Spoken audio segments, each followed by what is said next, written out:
What I do, guys? My name is Felix. Bringing you a video for meta stock today. We're just gonna break down my thesis, my personal thesis, and what I think about it right now because it's currently trading at the cheapest it's been in at least months. I have it in front of me right now. Let me just check that real quick. In the past 6 months, it has traded lower than this in the past 6 months. 519, like 520 something, yeah, 520 something range. But since then, it went back up 688 and now it's back down to 578. There's a lot of there's a big beta on Meta, which is this thing where when the market move, let's say 1 point, it move 1.23, and so it goes up, down. Also, disclaimer: you're gonna hear the birds a little bit in the background.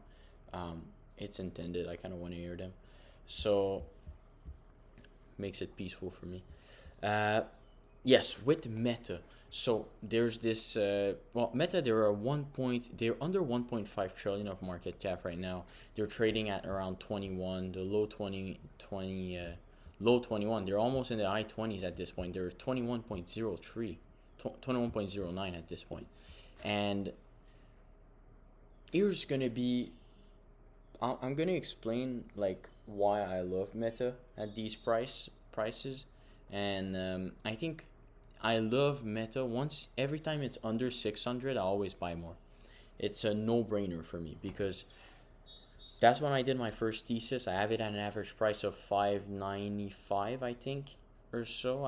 It's a very big position on my portfolio. It's my biggest single stock position, which is about 11% of my portfolio. Well, now it's probably going to be about 10% of it because it's lowered in value a little bit. So here's the thing about Meta. So we have a stock that's 1.5. When you look at like a Microsoft, Google, all of that, they're companies that are like Microsoft is at right under 3 trillion of market cap. It's like 2.9 something, 2.98, and it like every time the stock doesn't do horrible, like right now Microsoft is also beautiful at barely $402. Wish I had more money to put in, but I'll cover MSFT as well soon. But Meta, my big thesis about Meta is that, well, it has more runway than these companies because it's half the size of it. Also, Meta is a stock that has so much growth. They monetize so well their user base. Now they've had like a little bit lower than the last quarter for like active user, and the big reason why that's the case, it's like war-ridden countries, and so like Iran, there's a disclaimer in the earning presentation if you want to go back to it, where it speaks about why Iran has like a huge internet situation where you can't even connect to it pretty much for like a lot of time. And also in the whole of Russia, there was a situation with WhatsApp. Russia, that's 160 million users. And yet, even with that situation, well, I said 160 million users. I mean, there's 160 million people in Russia. There's a big user base in Europe and such of WhatsApp. WhatsApp is a lot more like used per capita, let's say, in countries outside of North America. Yeah. And so like on other continents, it's like very it's like a very used platform, which is kind of like fascinating. Every time you go on a trip or someone, people are going to be like, and you want to keep contact, they'll be like, hey, do you have WhatsApp? Like, nah, man, we don't have that here, but they do. So anyways, but so you're talking about like millions and millions and millions of users that can't use it as of this moment, but they still year over year add a growth of 130 million active users, which is interesting because Meta is only getting better at advertising, and advertising is the whole revenue of Meta pretty much. It's like 99% of their revenue is advertising. That's the only thing you should care about when you look at Meta, which is, I'm going to come back to this point. Meta is an advertising monster. Okay? It, like, the ads are what makes Meta Meta. Companies love Meta because it's the best way to advertise. Hey, do you want to do, like, back in the time of drop shipping, it was always like Facebook ads, and now it's like Instagram ads. Well, they're both Meta, so it's like they're competing between one another to see who gets, and they have like different demographics. Like Facebook's like older people, Instagram's younger people, and so you can go based on that. But everyone has a Facebook account, everyone has an Instagram account. As they grow older, they go back to Facebook, or they'll stay on Instagram. Whatever happens, they'll be great. They'll be great. Facebook has Marketplace, which is a phenomenal spot as well, which is like a almost like a moat in some sense, because it's so much, like, it's connected to the social media. They have reels on there. They're like, and then they also have WhatsApp for like other countries which who use it well. They, I think, for me, what I see a lot with Meta that's kind of interesting, and it's something else. It's like WhatsApp is kind of a platform that's a little bit plain. Meta has a lot of things that they could get like gradually on it to increase the advertisement and such, to make it more interesting, I think. Now, outside of this tangent, there's the big thing that is moving Meta down is that their AI, like their AI program, they had a conference with the, I don't remember his first name, but the last name Wang. It's the chief of AI essentially at Meta. He had the conference that was 20 minutes. I couldn't listen to the whole thing because it was horrid. It was absolutely horrid. Like, he was circling around answers. He couldn't answer anything. Like, oh, that was like horrible. I heard that, and I wasn't even like, I kind of listened to it because I was interested in like the AI systems, and that's purely like not necessarily, it didn't really address too much into the data center stuff and contracts. It's more so like about the Llama system, that like how is it going to compete with Claude and chat and stuff. And all he said is that their system right now is not close to the level it's supposed to be at.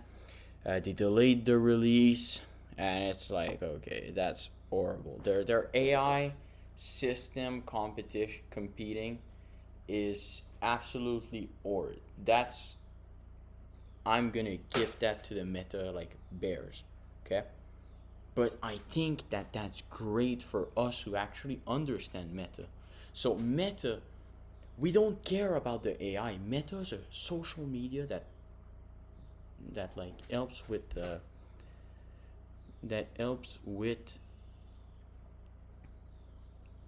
advertising. It's not a company that does.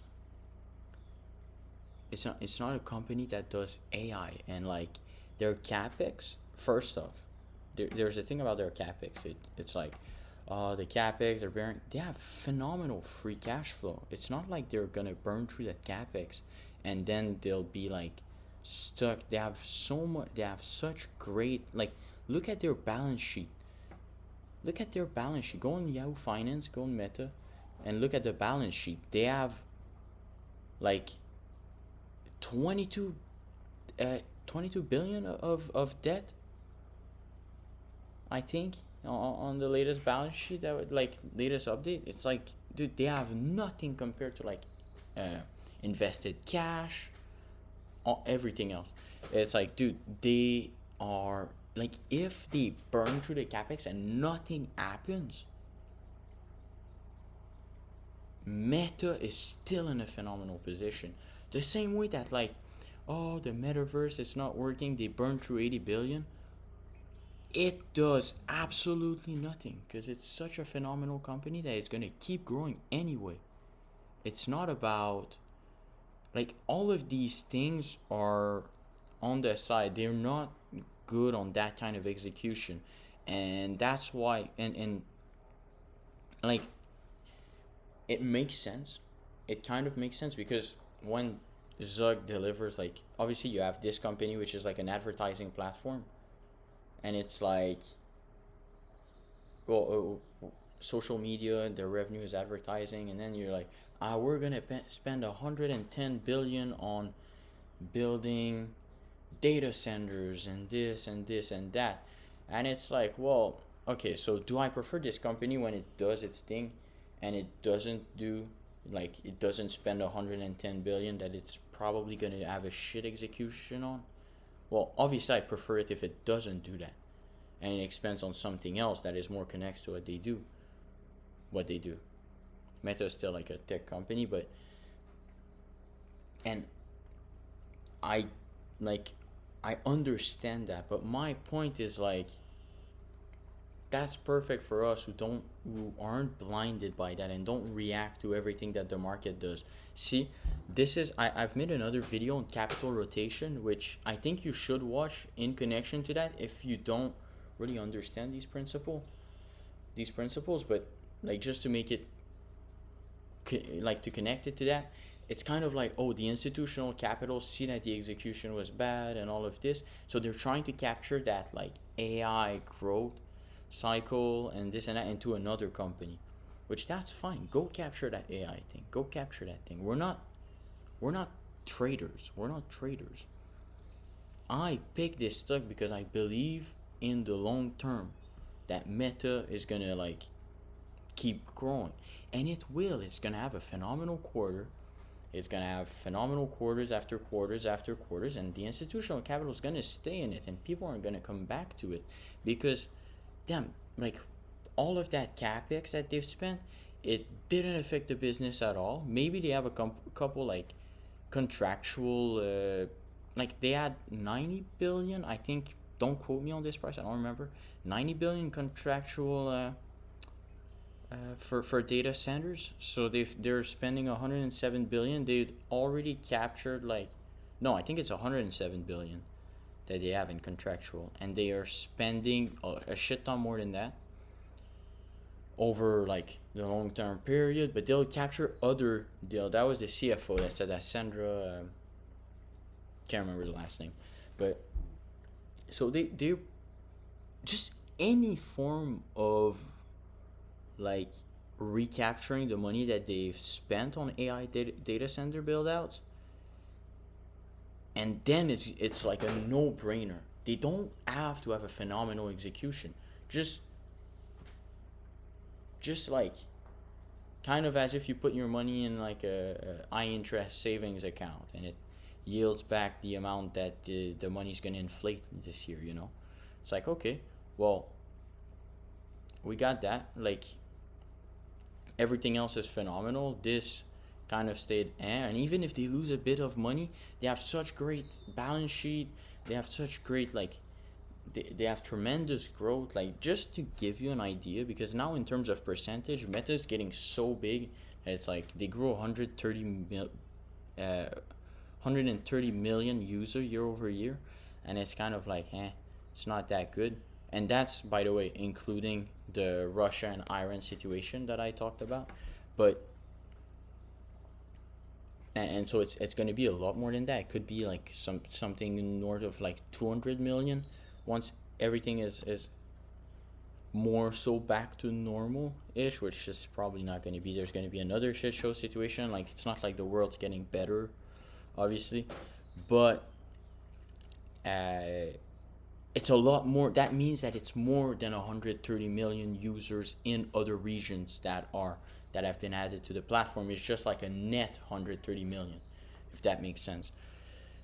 And so Meta's gonna capture, like, it has that level of growth to give you, let's just use the 130 million, okay? LinkedIn just passed recently 1 billion active users. 1 billion overall users.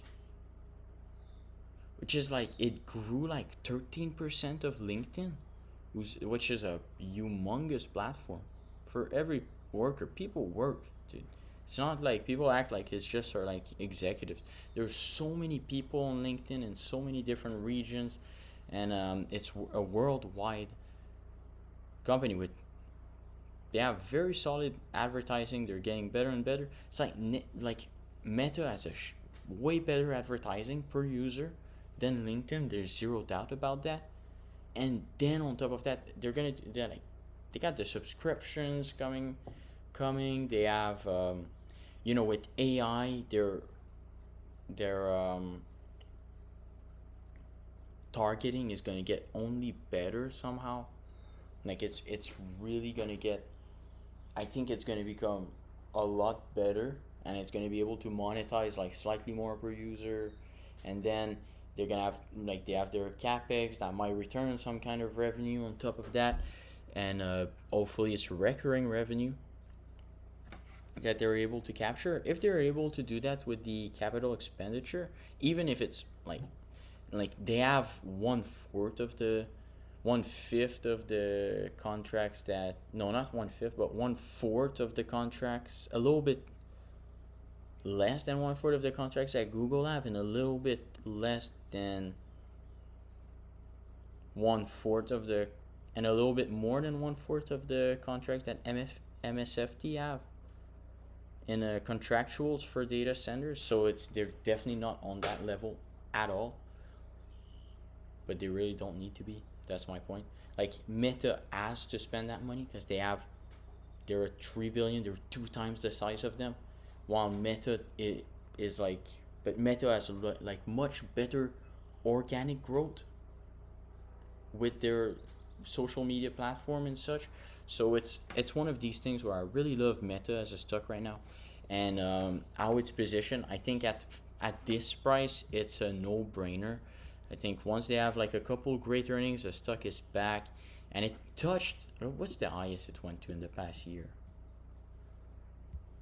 It's a stock that has touched like 782. That was probably at what, like 28, 29 of P ratio, maybe 30. It's not even like expensive. Right now you have Amazon at 32, you have Apple at 36, and it's like, once we have, I just believe that Meta is going to be in this position where it's easily going to reach back those amounts, and everyone who's buying these dips, and because these dips are not people like saying to you that the company isn't good. It's people that are trying, it's like institutional capital that's trying to capture the AI growth that it was expecting to have with the capex of Meta, and now they're seeing, it doesn't pan out the same way, their AI system isn't really that good, and all of these things. So now they're pushing, like they're putting that capital that they allocated to that, and they're putting it into, they're rotating it into another sector, another company, whatever the case is. But don't base your value of a company based on the stock price. Base it on the fundamentals, and fundamentally Meta is still it's the greatest advertising platform we've ever had. It keeps growing, hundreds of millions of users a year. It's gonna be,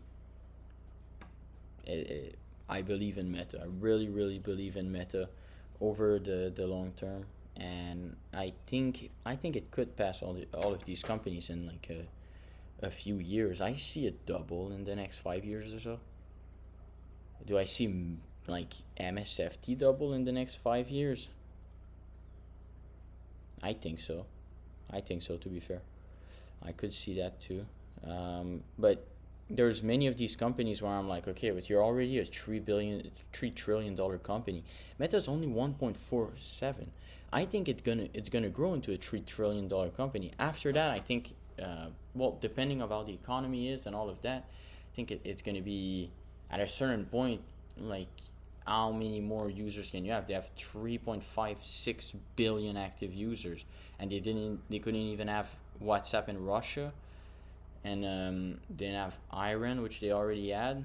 So now it's like by the end of this year, or not by the end of this year, but like in a couple of years, they're going to be at 4 billion. That's like going to be like, half the flipping world population. So anyways, I went on a bit of a tangent. I keep doing this. My fault. Let me know what you think of Meta. Keep me. You can, if you want, like, stocks that you want me to break down and stuff. But I'm gonna do MSFT. I'm thinking of doing IBM. I'm thinking of doing Adobe, but I'm thinking of also Adobe as a position I might cut at some point. We'll see about that. I don't want to get too much into it. I'll see on their earnings tomorrow how they do. And thank you for watching, guys. Hopefully you love the video and subscribe for some more.